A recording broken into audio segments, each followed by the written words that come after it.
Friends, welcome back to our channel. So ఎప్పుడు ఒకేలా కాకుండా ఒక్కసారి గోంగూర పప్పు నా స్టైల్లో అయితే చేసి చూడండి. చాలా చాలా టేస్టీగా ఉంటుంది. అసలుకి మనకు ఫీవర్ వచ్చి ఏం తినబుద్ధి కానప్పుడు ఇలా చేసుకుంటే కడుపు నిండా తినేసేయచ్చు.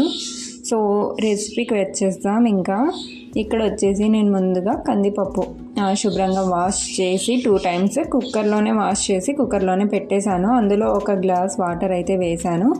మీకు ఒకవేళ పప్పు కొద్దిగా గట్టిగా కావాలనుకుంటే 1 గ్లాస్ కన్నా ఒక పావు గ్లాస్ తక్కువ చేసుకోండి. అంటే 3/4 కప్పు వాటర్ అయితే వేసుకోండి. 3/4 గ్లాస్ వాటర్ అయితే వేసుకోండి.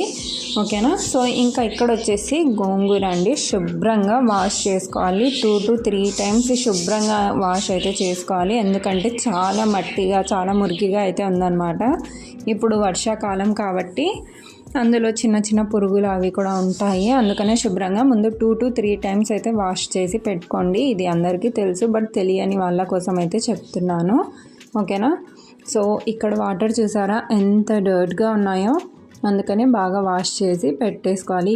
మనం ఏ వెజిటేబుల్స్ యూస్ చేసినా శుభ్రంగా అయితే వాష్ చేసి పెట్టేసుకోవాలి. అలాగే ఇందులో ఏమైనా కుళ్ళిపోయిన ఆకులు ఉంటే కనుక తీసేయండి.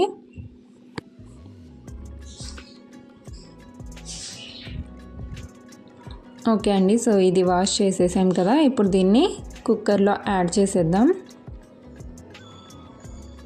ఇక్కడ నేను వచ్చేసి 3 కట్టలు తీసుకున్నానండి గోంగూరవి.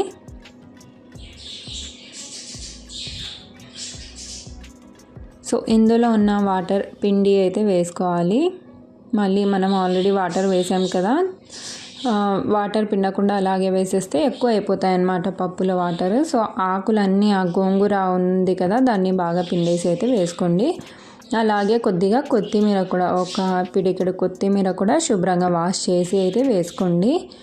అలాగే ఇక్కడ ఒక 2 టమాటా పళ్ళు అయితే ఇలా కట్ చేసి వేసేసాను పెద్దగానే. ఇప్పుడు ఇందులో ఒక ఆనియన్ అండి, ఉల్లిగడ్డ,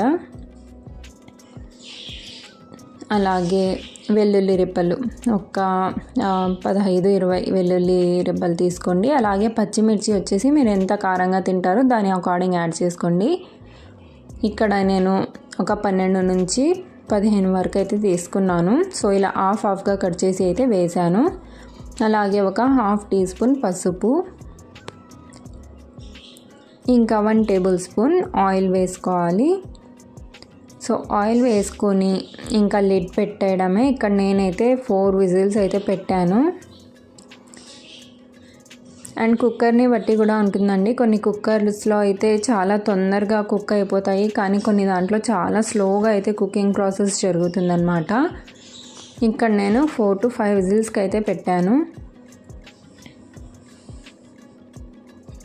సో డైరెక్ట్గా ఓపెన్ చేయకుండా ఇలా వీడియోలో చూపించిన విధంగా ఆవిరి మొత్తం పోయిన తర్వాతనే ఓపెన్ చేయండి. కుక్కర్ చాలా చోట్ల చూస్తున్నాను, కుక్కర్ అయితే చాలా బ్లాస్ట్ అవుతున్నాయి కాబట్టి ప్రెషర్ మొత్తం పోయిన తర్వాతనే ఓపెన్ చేయండి.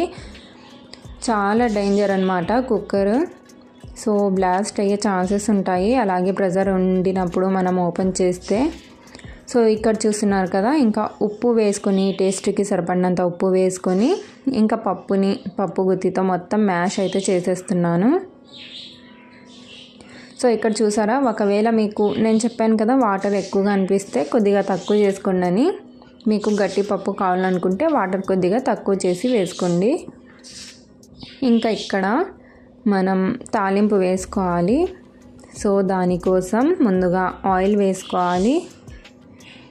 ఇక్కడ ఒక 2 to 3 tablespoons ఆయిల్ అయితే వేసాను. మీరు ఇదే ప్రాసెస్లో చేస్తారా లేదా మీరు వేరే ప్రాసెస్లో చేస్తారా అనేది నాకు కింద కామెంట్ చేయండి. ఇప్పుడు ఇందులో ఆవాలు, జీలకర్ర, కరివేపాకు, వెల్లుల్లి రెబ్బలు, ఎండుమిర్చి తుంచి వేసుకోండి. చాలా టేస్టీగా ఉంటుందండి. ఫస్ట్ ఆఫ్ ఆల్ అసలు ఈ టైంలో ఈ సీజన్స్లో వచ్చేసి ఫీవర్ అవి వచ్చి అసలు ఏం తినబుద్ధి అయితే అవ్వట్లేదు కదా. సో ఇలా చేసుకుంటే చాలా టేస్టీగా ఉంటుంది అండ్ నోటికి కూడా చాలా చాలా బాగుంటుందన్నమాట. ఇప్పుడు పప్పు మొత్తం వేసుకోండి ఇందులోనే. సో చాలా కేర్ఫుల్గా అయితే వేయండి. కొత్తగా కుకింగ్ చేసే వాళ్ళు అయితే మళ్ళీ మీద పడే ఛాన్స్ ఉంటుంది కాబట్టి స్లోగా స్పూన్తో అయితే ముందుగా వేసుకోండి, ఓకేనా. సో ఇక్కడ చూడండి, చాలా సింపుల్ అండ్ ఈజీ క్విక్గా అయితే మన గోంగూర పప్పు రెడీ అయిపోయింది. నేనైతే ఎప్పుడు చేసినా ఇదే ప్రాసెస్లో చేస్తానండి. చాలా బాగుంటుంది, మా పిల్లలకి కూడా చాలా చాలా ఇష్టం ఇలా అయితే.